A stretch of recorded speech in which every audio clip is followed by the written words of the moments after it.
Assalamualaikum warahmatullahi wabarakatuh. Perkenalkan, nama saya Adila Mustika, absen 1. Dan di sebelah saya ada Alvida Putri Rahmadani. Di sini saya akan mewawancarai Alvida untuk tugas sosio tentang digital. Digital ada 3 di tugas sosio. Yang pertama yaitu ada digital citizenship, yang kedua digital lifestyle, yang ketiga digital commerce. Untuk pertanyaan pertama yaitu tentang digital citizenship. Apakah kamu sudah punya KTP? Sudah. Kalau sudah, pernah nggak kamu pakai NIK dari KTP itu buat daftar kartu smartphone atau layanan digital lainnya? Tentunya juga pernah, karena kan NIK-nya tuh penting buat daftar layanan digital seperti e-wallet atau mungkin aplikasi yang memerlukan verifikasi 2 langkah yang lebih aman. Dan juga saya pakai buat verifikasi kartu SIM gak sih, termasuk smartphone itu tadi. Lanjut, pertanyaan yang kedua, bagaimana proses kamu waktu bikin KTP dan menggunakannya untuk keperluan digital? Jadi prosesnya tuh pertama kita tuh datang di Dukcapil atau bisa juga di MPP, terserah kalian, pokoknya di kantor kependudukan. Terus kita tuh ambil gambar, isi identitas, habis itu tempel sidik jari sama tanda tangan. Terus habis itu pas kartunya udah di tangan kita itu tuh kayak jadi kartu sakti gitu loh, buat kita mau verifikasi apa atau kita mau verifikasi 2 langkah yang lebih aman buat e-commerce atau yang lainnya gitu. Soal yang nomor 3 yaitu, menurut kamu apakah penting data seperti NIK dalam berbagai layanan digital sekarang? Menurut aku sih penting banget ya, krusial malah.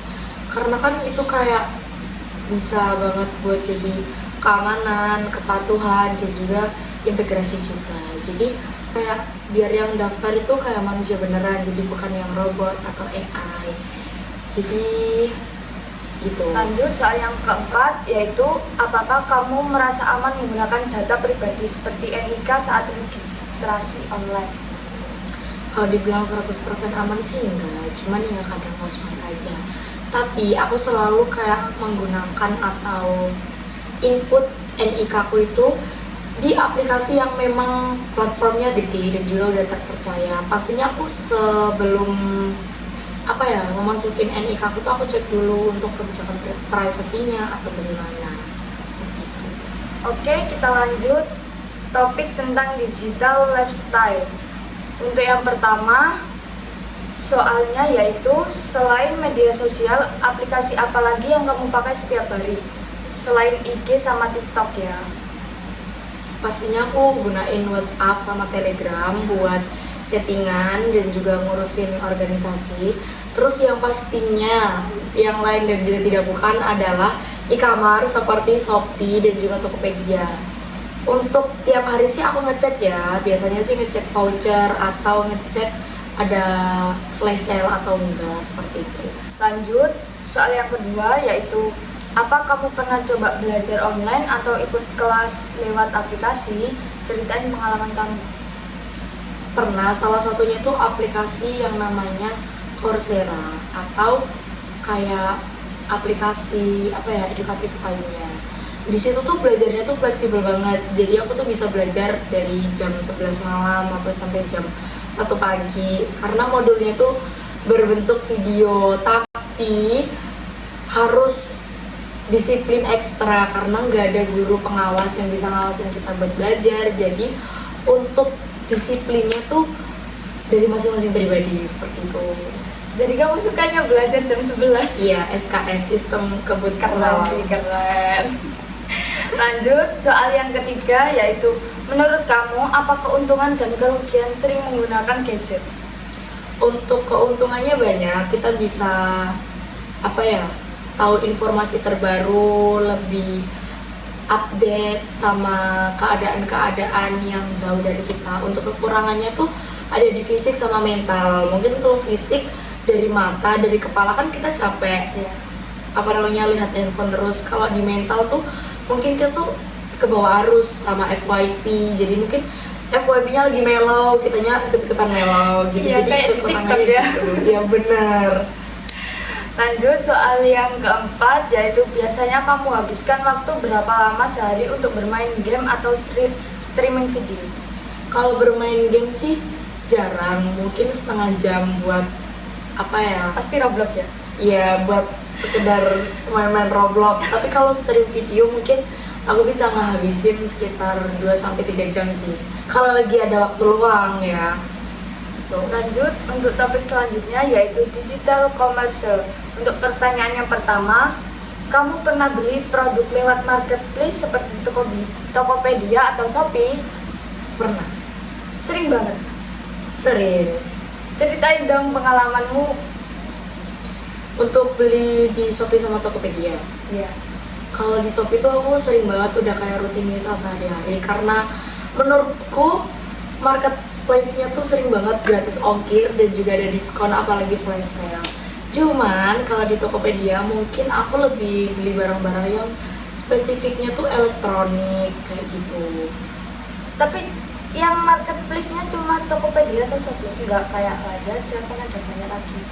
Kayak TikTok Shop. Iya, kalau lebih seringnya yang aplikasi lainnya tuh kayak TikTok Shop. Cuman kalau Lazada, Blibli, dan lain sebagainya tuh belum pernah coba. Mungkin Shein. Cuma pernah lihat dong. Iya. Lanjut soal yang kedua, apakah kamu biasanya cek review dulu sebelum membeli barang secara online? Bener, aku tuh sering kayak cek reviewnya dulu karena mungkin kayak trust issue gitu loh sama barangnya. Iya. Melihat ratingnya bagus, tapi kalau reviewnya tuh kadang ada yang buzzer, bot gitu nggak jadi beli karena mungkin kayak udah ke distract duluan. Biasanya kan bintangnya itu 1, tapi aslinya enggak. Pertanyaan yang keempat, yaitu pernah gak kamu mengalami kendala saat transaksi online? Misalnya barang telat sampai atau beda kualitas? Pernah. Kalau ditipu sama real pick itu mungkin kayak sering banget ya. Tapi kalau nyasar alamat sampai Kebun Sari tuh kayaknya luar biasa ya pengalamannya, kayak astagfirullahaladzim. Jadi kan domisili kita kan di Lamongan. Iya. Jadi seharusnya paketnya tuh nyampe di Lamongan, malah nyasar ke Kebun Sari, nggak tahu emang. Terus habis itu pas aku pengajuan kayak aju banding buat batalin atau minta produknya lagi, kan karena itu kan aku bayarnya transfer, Iya. bukan COD. Jadi uang aku tuh udah di situ. Ya, Jadi kasihan banget. ya udah aku hubungin adminnya, terus aku minta produknya lagi dan dikirim. Alhamdulillah gitu deh. Semoga kedepannya kalian semua bisa berhati-hati untuk bermain sosial media. Sosial media kan ada banyak, nggak WhatsApp, Shopee, TikTok Shop, semuanya kan sosial media. Jadi kalian harus berhati-hati ya teman-teman. Sekian, terima kasih wawancara malam hari ini. Saya dengan saya Adilai Mustika dan responden saya Alfida Putri Rahmadani. Semoga kita bertemu di wawancara selanjutnya ya. Bye bye semuanya. Assalamualaikum warahmatullahi wabarakatuh.